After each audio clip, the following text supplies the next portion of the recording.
Hola amado, Dios te bendiga, buen día. Qué bueno saludarte en este momento. Deseo grandes bendiciones para tu vida. Hoy quiero invitarte a estudiar la palabra del Señor. Nos corresponde leer el capítulo número 9 de la carta a los Romanos. En este capítulo, Pablo aborda la cuestión de por qué muchos judíos no aceptaron a Jesucristo como Mesías. Y a pesar de ser el pueblo escogido por Dios, sin embargo ellos rechazaron a Dios, rechazaron a Cristo Jesús como Hijo de Dios y lo condenaron. Y ahora Pablo expresa aquí el motivo por el cual esto sucedió y él presenta su tristeza por esto que acontece. Y encontramos varias lecciones. Por ejemplo, la soberanía de Dios es un tema fundamental en la Biblia y debemos aceptar que Él es el que elige y el que salva. Nadie está por encima de Dios. Él es soberano sobre todas las cosas. Hay un texto que dice también, Dios es el que pone reyes y quita reyes. Hay muchas personas poderosas en la tierra, pero todas están sometidas a Dios. Es decir, aunque ellas no crean en Dios, aunque ellas no amen a Dios, aunque ellas no hablen de Dios, sin embargo, en el momento que Dios determine, los hará a un lado o les fortalecerá su gobierno. O sea, todo está bajo el cuidado y el control de Dios. Esto es importantísimo que nosotros lo tengamos claro. Segundo, la elección de Dios no se basa en nuestras obras o méritos, sino en su gracia y misericordia. Ahí está. No es que nosotros tengamos que hacer cosas para ganarnos el favor de Dios, como algunos piensan hoy día, que porque dan buen diezmo y buena ofrenda a la iglesia y ayudan a muchas personas, entonces tienen el favor de Dios y son los consentidos de Dios por encima de otros porque ellos dan bastante a Dios. No, querido hermano, esa idea hay que eliminarla de nuestra cabeza si la tenemos, porque es que no es por lo que nosotros hagamos, no es por lo que nosotros tengamos o por lo que nosotros hagamos ante el Señor. No, es por la gracia y la misericordia de Dios. En su infinita misericordia y gracia, Él tiene a bien bendecirnos y nos elige como sus hijos. Interesante. Y tercero, la inclusión de los gentiles en el plan de salvación es un tema importante en la epístola a los Romanos, y debemos recordar que la salvación es para todos los pueblos y naciones, porque esto es lo que quiere enseñar Cristo Jesús. Sí, en primera instancia escogió a los judíos, a los israelitas, claro que sí, pero como ellos rechazaron, entonces el evangelio pasa a toda la humanidad. Sin embargo, siempre ha sido para toda la humanidad. Juan 3:16 es muy claro cuando dice, porque de tal manera amó Dios al mundo. Nótese bien, dice al mundo, no dice a los adventistas, no dice a los israelitas nada más, no, dice al mundo, amó al mundo, que envió a su Hijo unigénito, para que todo aquel que viva en el mundo y crea en Cristo tenga vida eterna y no se pierda. Querido hermano, ahí está el mensaje. Tenemos que aceptar a Cristo Jesús. Pero ahora Pablo se centra en el hecho de que los judíos rechazan, y dice el texto, versículo 1, Romanos 9. Te invito a leer todo el capítulo, es muy importante. Presta la atención, porque aquí dice cosas que nos ayudan en nuestra fe. Dice Romanos, verdad digo en Cristo, no miento, y mi conciencia me da testimonio en el Espíritu Santo. Mira la introducción a la cual hace Pablo. Mira que él se olvida de los temas anteriores. Ya habló acerca de la condenación, ya habló acerca de ser más que vencedores en Cristo Jesús, ya habló acerca de que todos somos pecadores, ya habló acerca de la justificación, de la santificación, temas que hablamos en los capítulos anteriores y que Pablo trazó. Pero ahora él, haciendo a un lado esos temas, se centra en el hecho de que el pueblo judío rechaza el mensaje de Dios. A él le parece terrible este asunto. Y él dice, digo la verdad, o sea, no miento, lo que voy a decir es verdadero. Y el Espíritu Santo sabe que es verdad. Versículo 2 dice, que tengo gran tristeza y continuo dolor en mi corazón. Esta es la verdad que Pablo va a decir. Tengo una gran tristeza, un continuo dolor. O sea, no es que tuvo un dolor, aunque fue muy fuerte, grandísimo, pero pasó. No, es un dolor que es constante, que continúa.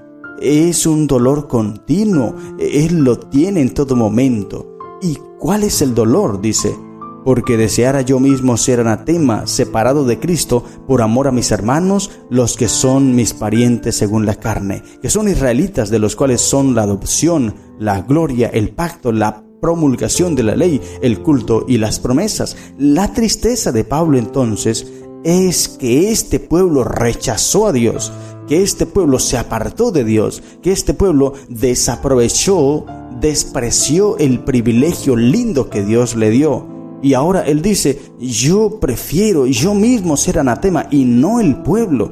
Ahora, esto no debe ser malentendido. Y hay algunos que han empezado a especular acerca de este mensaje que Pablo está diciendo aquí, pero la explicación más simple resulta de comparar el deseo de Pablo con aquella oración que tuvo Moisés también para el pueblo de Israel. Es similar, lo que está diciendo Pablo aquí es similar a lo que dijo Moisés allí en Éxodo capítulo 32, versículo 32. Moisés dijo, que perdones ahora su pecado, y si no, ráeme ahora de tu libro que has escrito. Mira Moisés, el amor que tenía por el pueblo, la sumisión, la entrega que tenía, la pasión que sentía Moisés por el pueblo, lo hizo incluso arriesgar su propia salvación. Y él dijo, Dios, bórrame a mí del libro, pero no a este pueblo. Es lo que está diciendo aquí Pablo también. Prefiero yo ser raído, yo ser anatema y no el pueblo. La respuesta de Dios a Moisés demuestra que una petición como esta no podía ser concedida. Igualmente se le daría la respuesta a Pablo. Dios le contesta en el versículo 33 allí a Moisés y le dice, al que pecare contra mí, le respondió Dios, a este raeré yo de mi libro. Es así, querido hermano. Ese es el propósito. Esta es la salvación. O sea, tú y yo no merecemos nada. No tenemos que hacer nada para ser salvos. Simplemente aceptar a Cristo Jesús y ya. Pero si no lo aceptamos, si despreciamos a Cristo, entonces vendrá la condenación. Y todo aquel que peque será condenado. No es que tú entonces digas, Señor, yo me entrego y condéname a mí y libra a aquella persona. No, porque es que cada uno paga por sus propios pecados. Nadie puede pagar por pecados de otros, porque ya Cristo lo hizo. Él es el único sustituto. Él es el único mediador entre los hombres y Dios. Él es el único, no es un hombre. No es que tú llegas a un lugar allí, confiesas tus pecados y dices cuántos pecados has cometido y entonces te dan un sinnúmero de tareas o algún dinero que tienes que pagar y quedas libre. No es así, querido hermano. Nadie en esta vida puede pagar tus pecados. Nadie puede hacer nada por ti. Porque el Señor Jesús le dijo a Moisés, y es muy claro con ese mensaje, al que pecare contra mí, a este yo raeré de mi libro. Por eso Moisés levanta el ánimo, le dice Dios, levanta el ánimo. Y ahora también tal vez le dijera aquí a Pablo, levanta el ánimo, porque no te voy a raer de mi libro, pues tú estás haciendo las cosas bien, tú me has aceptado, tú me amas, tú tienes fe en mí, eso es lo que necesitas para yo extenderte mi gracia.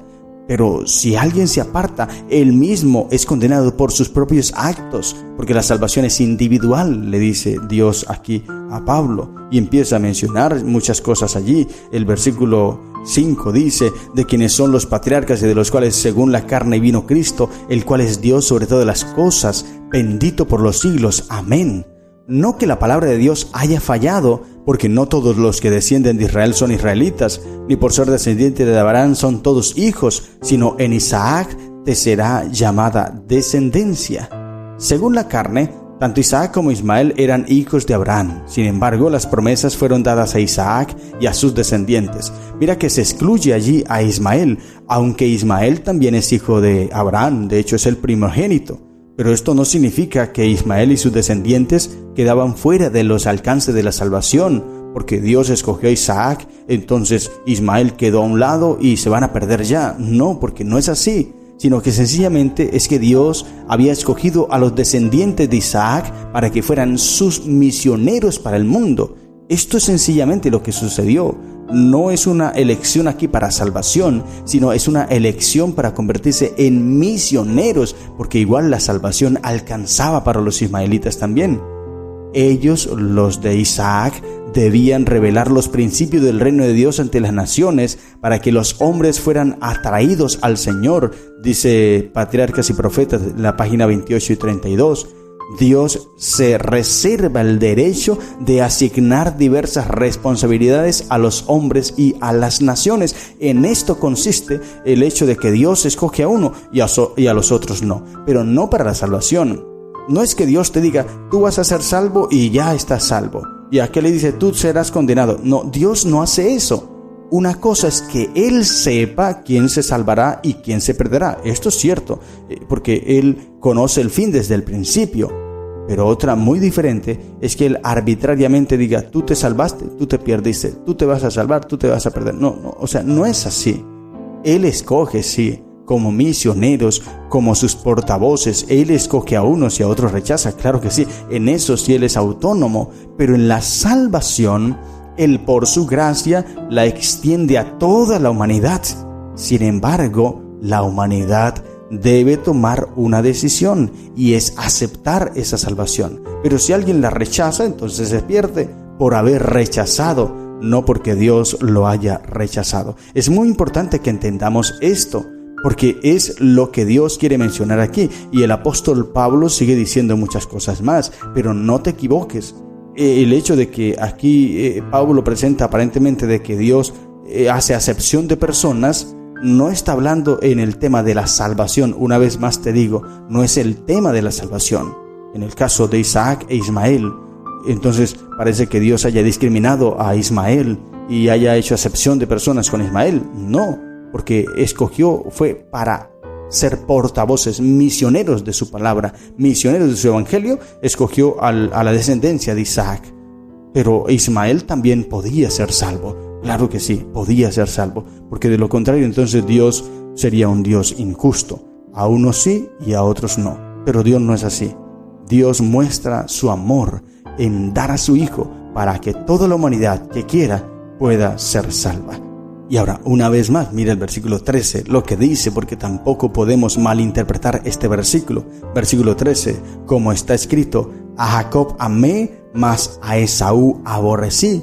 Aquí pareciese como si Dios estuviese haciendo acepción de personas, y podríamos decir, pero mira, Dios a unos ama y a otros aborrece. Pero es que esta expresión, aunque es fuerte, el aborrecimiento de Dios es fuerte, esta expresión, sin embargo no significa odio como nosotros lo entendemos hoy.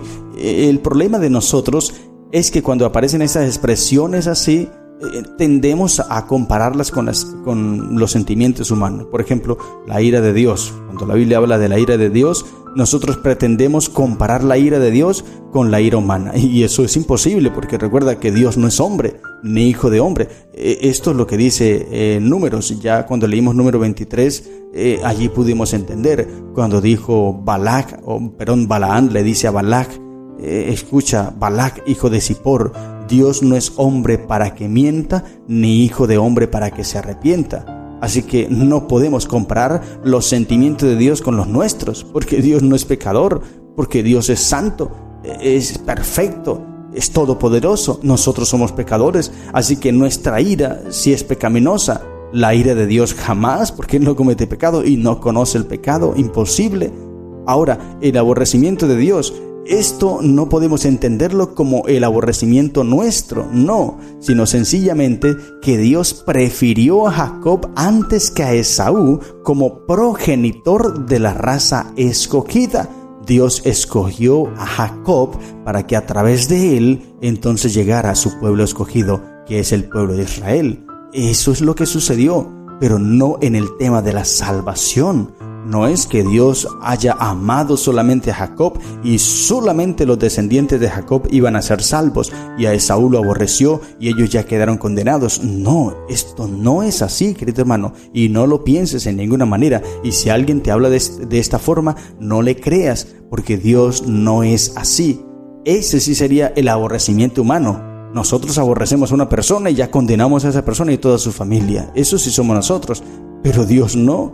Simplemente aquí este aborrecimiento se refiere a que Dios escogió a Jacob para que fuese el progenitor de su pueblo escogido, aquel pueblo que llevaría el mensaje suyo y que sería una luz a muchas naciones.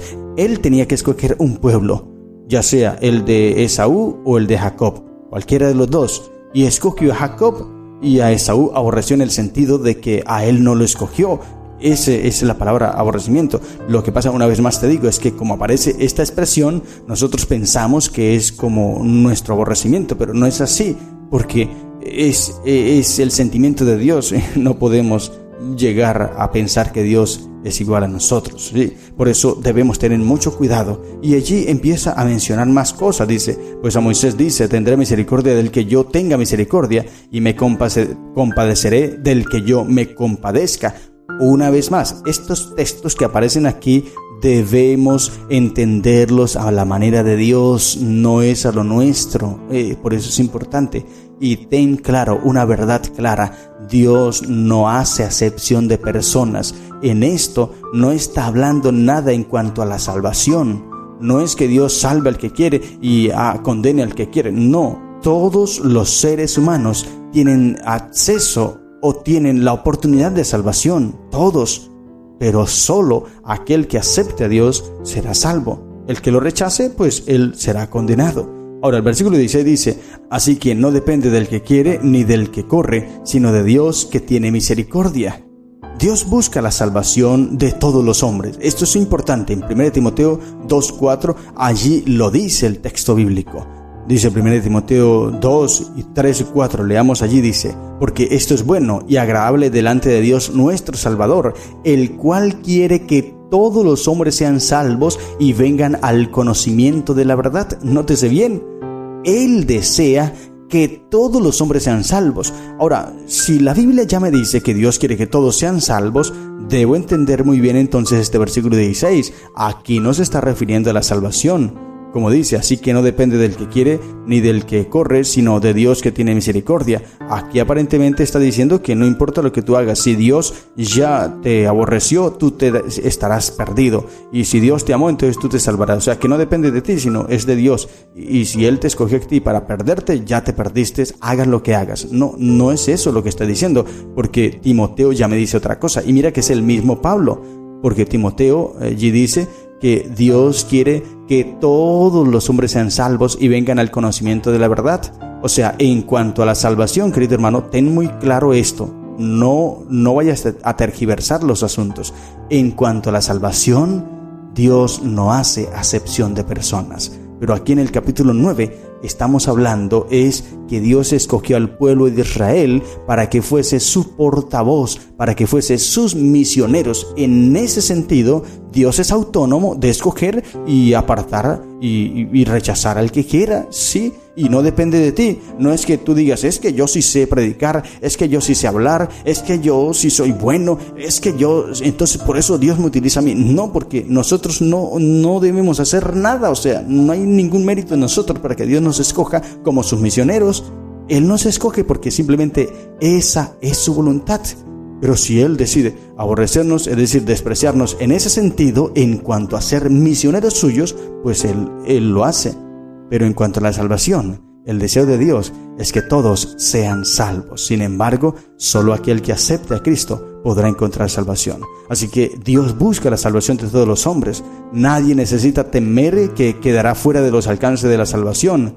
Pero Dios, en su sabiduría, elige los instrumentos mediante los cuales lleva a cabo sus propósitos. Si fracasan los que Él elige para que cumplan cierta misión, entonces escoge a otros para que ocupen su lugar. Se amonesta a los hombres a que cooperen con los planes del cielo y que no corran o se esfuercen si el Señor no los ha llamado. Porque es que no depende de ti, dependes de Dios. El llamado de Dios no lo hace porque tú seas inteligente o porque tú seas bien dotado o porque tú pienses que eres el ideal para eso. No, Dios escoge de acuerdo a su voluntad.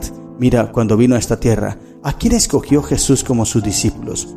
Pudo haber escogido a los más preparados teológicamente en aquel entonces, que eran los sacerdotes, los escribas, los fariseos, eran los intelectualmente hablando más preparados, más capacitados. Humanamente nosotros diríamos, a ellos mejor, con ellos mejor, a ellos los escoge porque ellos se han esforzado, han corrido. No, pero mira que no, escogió a quienes, a humildes pescadores, hombres desletrados algunos, pero es que eso es Dios, querido hermano. En cuanto a quienes serán sus misioneros, Él escoge a los que desee. Pero en cuanto a la salvación, Él desea que todos sean salvos. No te equivoques, el capítulo 9 no está hablando acerca de la salvación. El capítulo 9 está hablando acerca de la elección que Dios hace en cuanto a sus misioneros. Tú y yo no tenemos que hacer nada para ser escogidos por Dios. Él nos escoge de acuerdo a su misericordia. Pero una vez nos haya escogido, allí sí debemos cumplir la misión de Cristo, porque cosa terrible sucederá si no la cumplimos. Por eso, querido hermano, cumple la misión del Señor. Haz lo que Dios te dice y entonces encontrarás placer. Y luego el versículo 30, entonces ahora sí viene hablando Pablo de la salvación. Dice, ¿qué pues diremos? Que los gentiles que no iban tras la justicia han alcanzado la justicia, es decir, la justicia que es por la fe. Mas Ismael, que iba tras una ley de justicia, no la alcanzó. ¿Por qué? Porque iban tras ella no por fe, sino como por obras de la ley, pues tropezaron en la piedra de tropiezo, como está escrito, y aquí pongo en Sión piedra de tropiezo y roca de caída, y el que creyere en él no será avergonzado. Entonces mira que aquí Pablo habla y deja claro para que no nos vayamos a equivocar. No es que Dios haya despreciado a los gentiles y entonces ellos estén perdidos, no, porque aquí dice, mira, incluso los gentiles, ellos fueron aceptados por fe, porque la salvación siempre será por fe, siempre, querido hermano. Necesitamos creer en Cristo, aceptar a Cristo, darle en tu corazón y permitir que Él dirija y controle toda nuestra vida. Y así encontraremos salvación en Cristo Jesús. Estas son las lecciones que encontramos en el capítulo 9 de la Carta a los Romanos. Que el Señor te bendiga. ¡Feliz día!